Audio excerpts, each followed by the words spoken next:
It's an absolutely deranged day in the world of Magic the Gathering. Wizards of the Coast has just released the new banned and restricted announcement, and it proves that they have gone absolutely insane. The choices that they're making in cards that they're not banning, the weird trial unbannings they're doing, there is a lot to unpack. Magic. I am a wizard! History. I'm an old wizard! The magic historian. My bones hurt. Greetings, owners of fine luxury cardboard rectangles, my friends.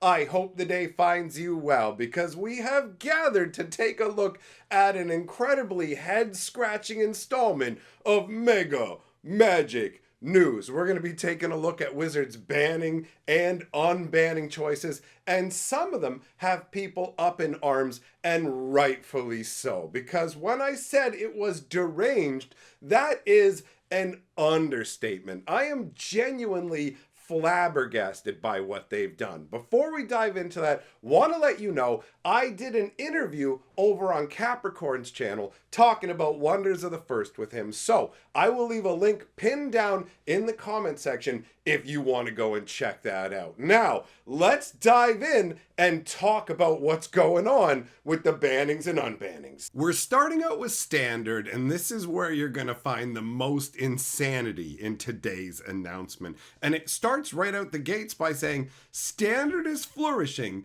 and there are no changes to the format with this announcement, which is absolutely wild to me. So let's go through what they have to say, and then we'll talk about where they dropped the ball in a big way. So it says, our approach to standard, banned, and restricted updates remains unchanged. We're committed to leaving the format as untouched as possible from one rotation to the next, banning cards only if something truly problematic to the health of the format emerges, which that's a situation we have on our hands. So once a year, right before rotation, we'll consider more nuanced changes with the goal of making the format as fun and dynamic as possible for the duration of the next rotation cycle. We aren't to that once a year moment yet, and both Tarkir and Final Fantasy will have a chance to make their mark on Standard before the format rotates with Edge of Eternities. Spoiler alert, it's going to get uglier, not better, with the inclusion of these sets. So, it says Standard was on display at Pro Tour Aether Drift, which showcased a rich and diverse metagame. Wasn't that over a month ago? The big three of Standard have been clearly identified, with Gruul Mice, Esper Pixie, and Domain Overlords being the most popular strategy. Despite this definition at the top of the metagame, those three decks represented only half of the field, and the other half was wide open. There's a chance for success with almost any style of deck imaginable right now in Standard, which is very cool to see. Domain Overlords ended up taking down the Pro Tour and looked dominant all weekend, but since then, it's seen its win rate slowly decline as the metagame adjusts. One of the most exciting aspects of this standard format is the degree to which it continues to evolve, even between set releases. The self-bounce synergy featuring Nurturing Pixie and or This Town Ain't Big Enough, and This Town Ain't Big Enough is doing a lot, honestly. It is a real tempo thief. So, they are a well-known pillar of Standard now, but weren't popular until over a month after the release of Foundations, despite the fact that the shell of this deck existed in the format ever since Duskmourn. With Tarkir and Final Fantasy on the horizon, it's going to be fascinating to watch the journey of this Standard format. And then it says they're excited to see what comes next. So, this is absolute madness, monstrous rage, and Beanstalk getting ignored by this is one of the craziest things that I could not have predicted. Monstrous Rage has made red even more powerful. They just keep cranking out red cards that make the whole setup for aggro absolutely unbearable, especially when it comes to things like Arena, where you're just getting smacked down. You're getting blown out of the gates basically second or third turn, you're just done. Forget about it. And Beanstalk gives you crazy card advantage. You can draw so much stuff off of it. And with Tarkir coming into the mix, that's just going to get worse. It's not going to alleviate the situation. If you go online, you can see a ton of people who are incredibly aggravated by this, and rightfully so. Wizards of the Coast is trying to pretend like Standard is in a healthy place right now, when it absolutely isn't. And removing some of these cards would take some of the pressure off, but it seems like Wizards of the Coast philosophy is bannings are the worst thing possible that can happen for Standard, because Wizards dropped the ball hardcore with Standard in the past and basically let it languish to the point, and also nurtured Commander to the point where Standard got eradicated from virtually every game store. You would be able to go to Friday night events and play Standard no problem in the past, and it got to the point where everything was Commander. And Wizards of the Coast at one point went, wait, what's going on here? Why is Standard not doing that well? Guys, we have our own theories, but we want to hear what you have to say. We have a great idea. We're going to change Standard rotation from 2 years to 3 years. But that wasn't done with the health of the format in mind. That was done basically because they had a bunch of unsold boxes in sets that were going to rotate, and they were panicking about this extra product and how they were going to sell it. So they hose-bagged Standard super hard by going, now it's a 3-year format. And the chickens have come home to roost in that regard, or the mice, or the beans, however you want to look at it. But either way, a 3-year rotation has proved to be disastrous. And Wizards seems to be of the mind that the only thing that's going to bring Standard back is saying, hey, we're only going to do one rotation a year, and otherwise it's got to be an emergency level. Well, guess what? We're already there. People aren't going to be enthused about playing a Standard where you know Beanstalk and Monstrous Rage are going to continue to dominate for the foreseeable future, all the way up until August when Edge of Eternities releases. So as far as I'm concerned, this is the biggest mistake in this ban announcement by a country mile. So ultimately, I'm kind of astounded that they did this, but on the other hand, Wizards has a history of really just bungling these ban announcements. So a huge mistake leaving Monstrous Rage and Beans to just continue to dominate. Now, let's move on to the next format. We've got Pioneer, where we have no changes. They're saying they've continued to keep a close eye on Pioneer since the last banned and restricted announcement, and have been happy with deck diversity and the representation of different archetypes in the format. There's been a healthy amount of churn, with cards continuing to make a splash across several different archetypes.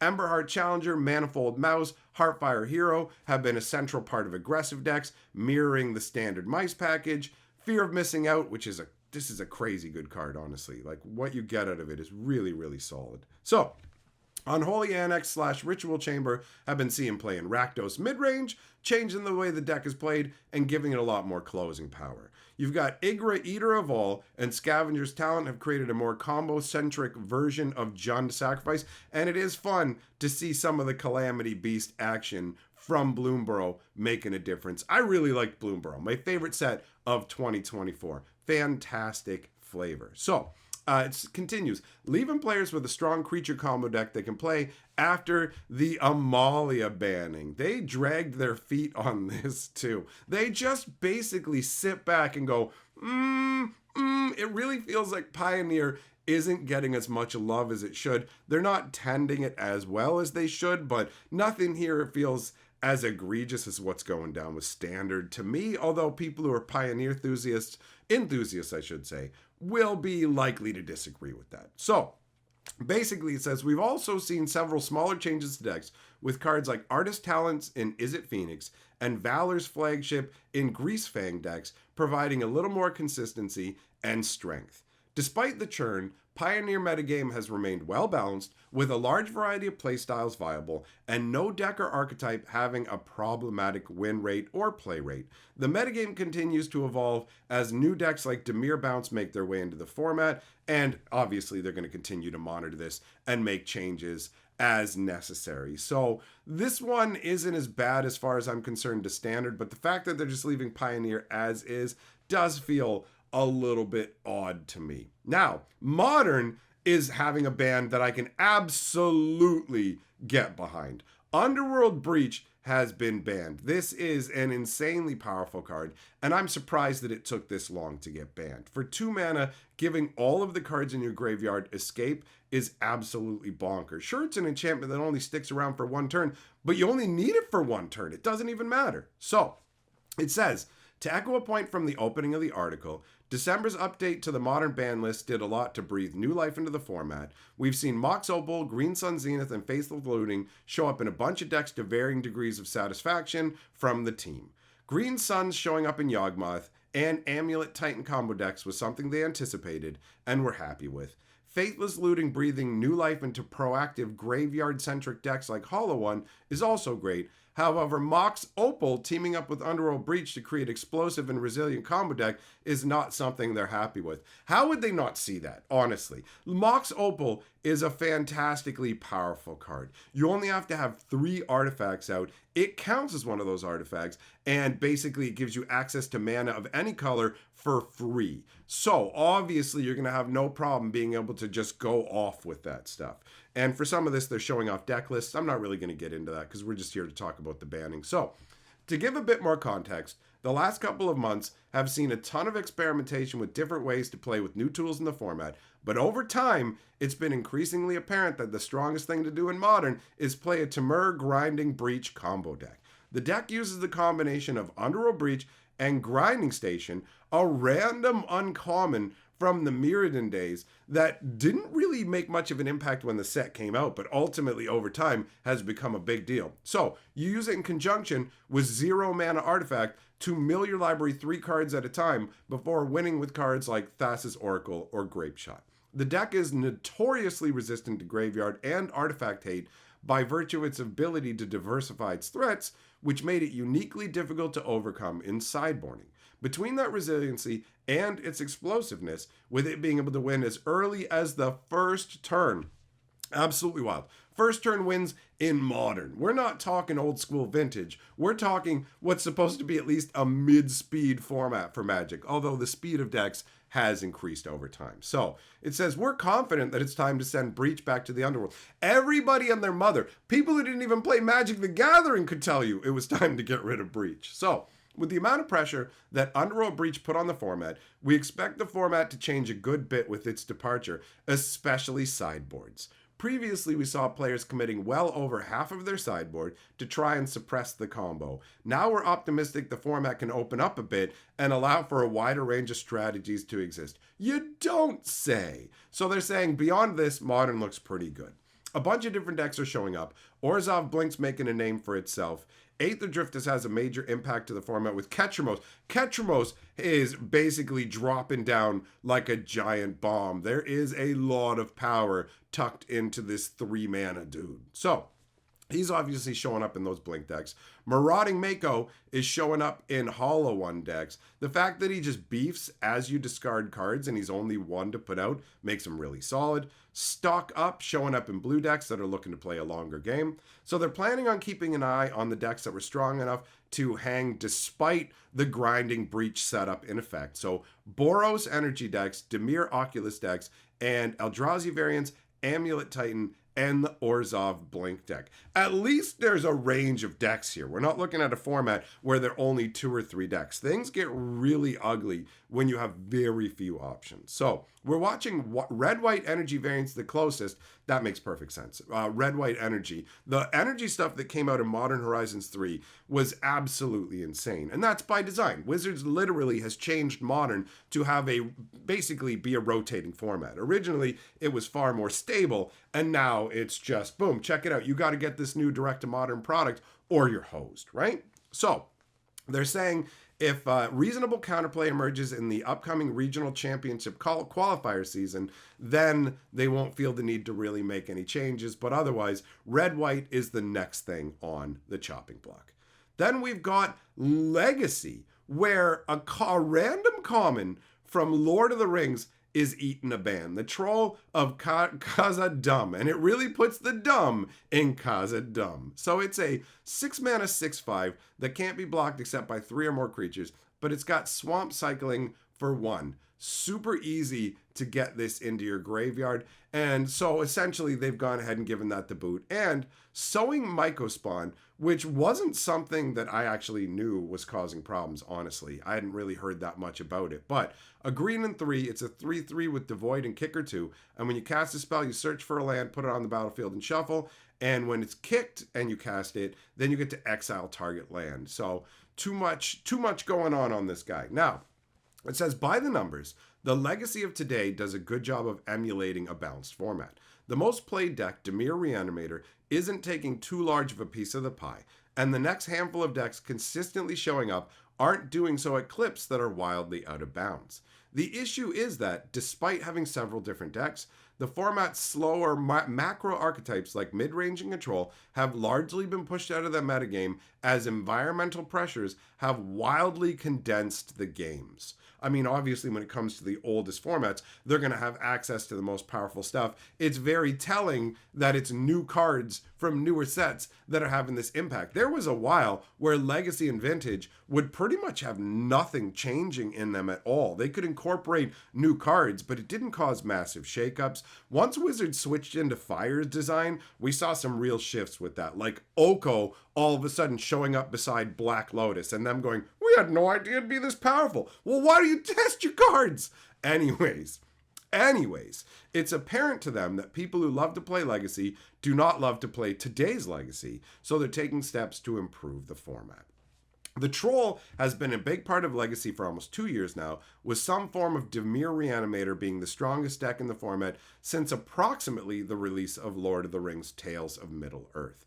It has an extremely unique impact on deck building, allowing players to fill their decks with cards like Reanimate and Animate Dead without having to play a bunch of big creatures that might otherwise be dead cards in their hand, because obviously you can just pay one and pitch the Troll, right? So it's super easy to get them into the graveyard, and they don't have to worry about the normal cost it would take to fill your graveyard with Reanimate and Animate Dead targets. This subversion of opportunity costs has meant that Reanimator has been exceptional at playing a fair game while threatening an intensely unfair game for the better part of 2 years now. We believe that the Reanimator strategy is a core part of what makes Legacy feel like Legacy and is fun to have in the format. We've learned that the deck is more fun and less frustrating to play against when it must be a more committal synergy deck that isn't afforded the luxury of straddling the line between a Tempo aggro deck and a combo deck. For that reason, the Troll is banned. I mean, saying that we've learned this lesson feels pretty disingenuous. They've been making this game for 30 years. They already knew, right? Next, we've got, on the other side of the format speed, Eldrazi and other colorless strategies have been prevalent in Legacy since they got a boost from Modern Horizons 3 last summer.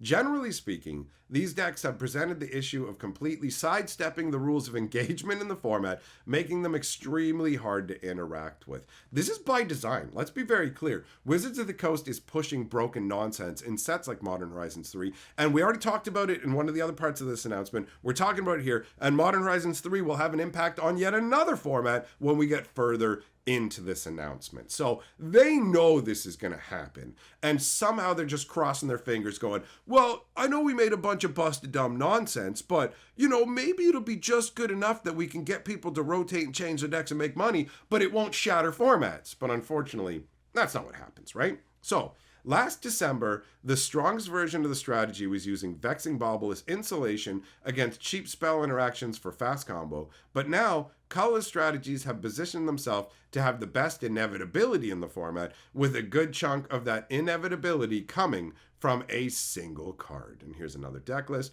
So, Sowing Mycospawn does it all in the context of colorless Eldrazi.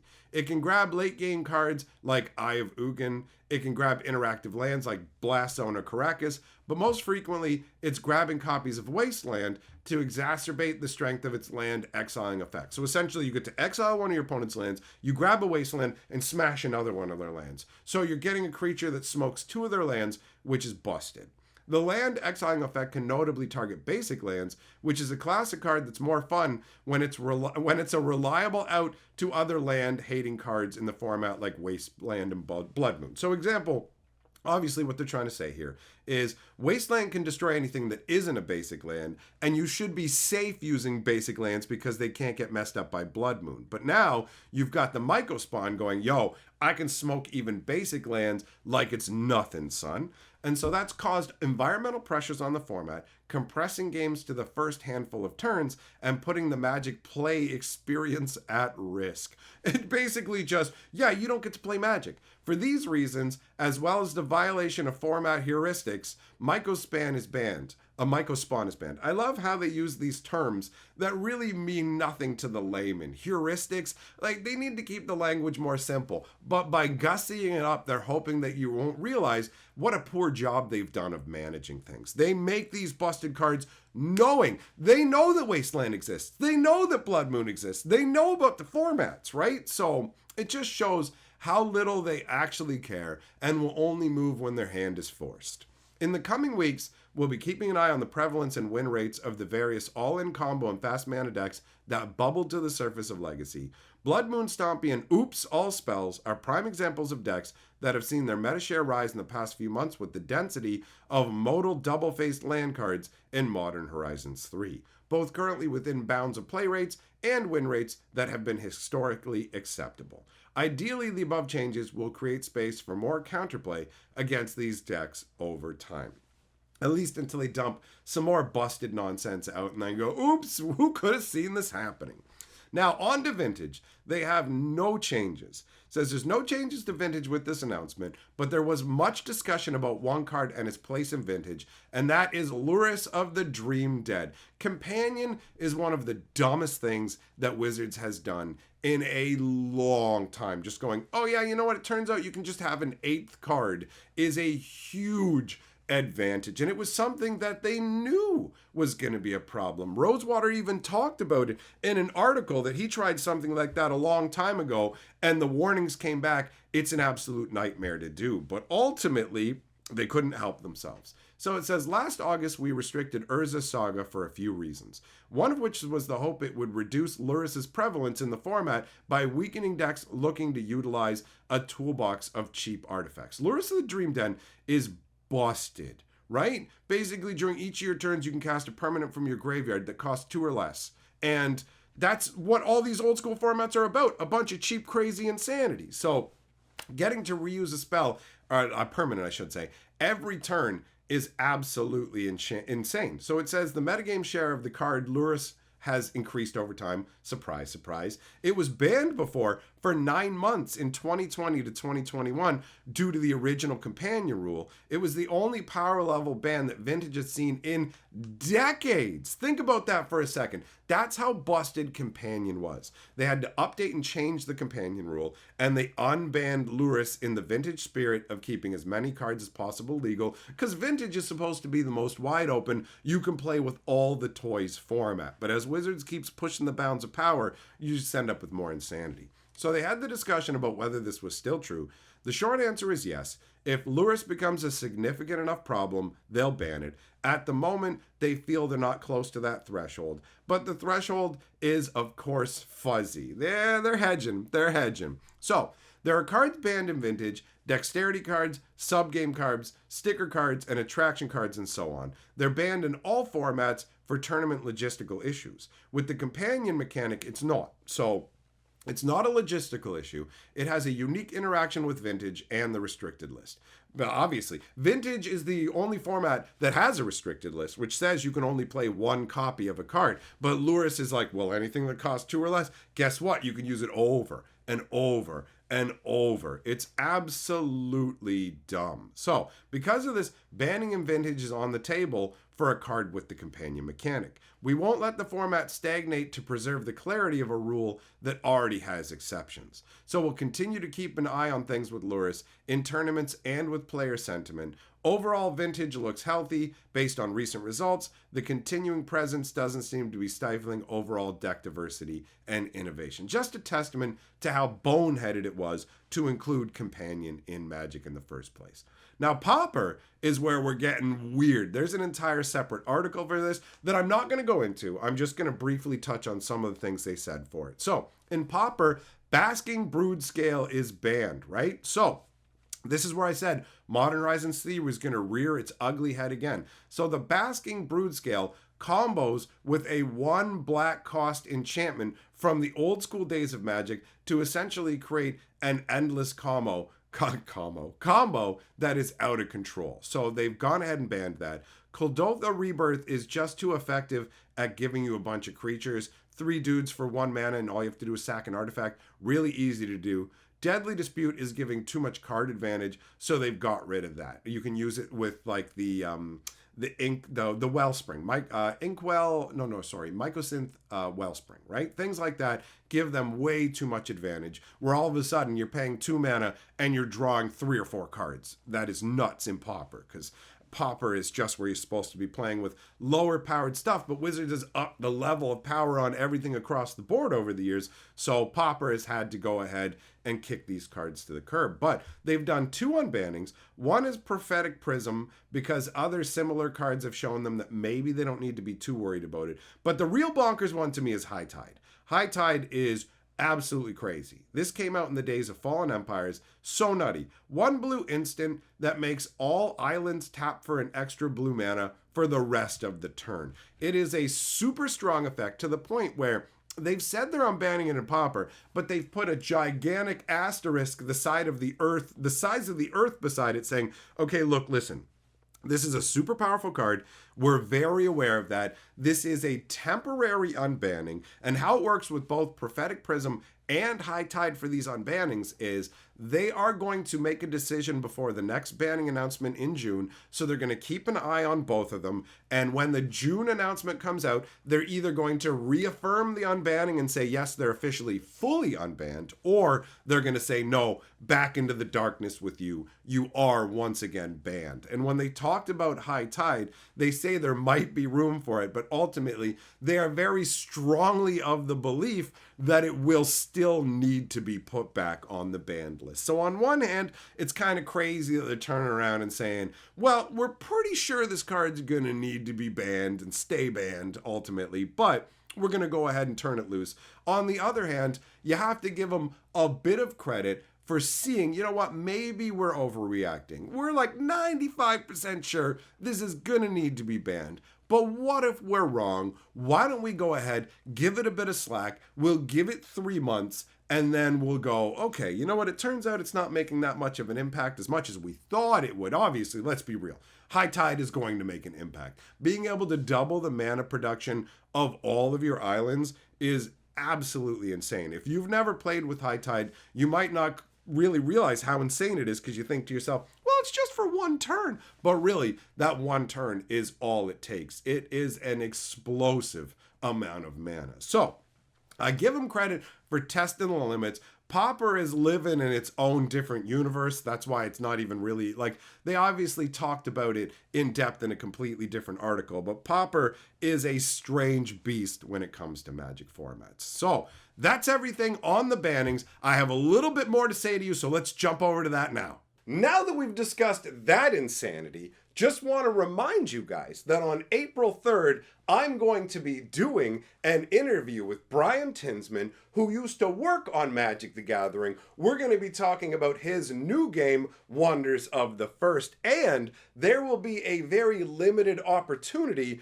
for you to grab some of that game yourself. So make a note, April 3rd, 1:30 Eastern Standard Time in the afternoon on this channel, we'll be doing it. So I will see you there. That out of the way, a big thank you for coming by and hearing what I have to say. A massive shout out to my patrons for supporting my channel. You guys rule, and I will see you all in the next video.